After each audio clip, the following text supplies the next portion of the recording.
पावसाचो बेत करपाक दिवचले बाजारांत सुकें नुस्तें घेवन नुस्तेकारांचो बोवाळ। गिरायक पावसा खातीर सुकें नुस्तें घेवन दवरतात।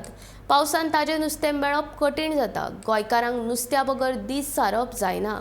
आतां दिवचल बाजारांत वेगवेगळे सुकें नुस्तें विक्रेते खातीर आयला। पावसाक लागून दिवचल मालांतले चडशे लोक वस्तू विकत घेवपाक व्यस्त आसात।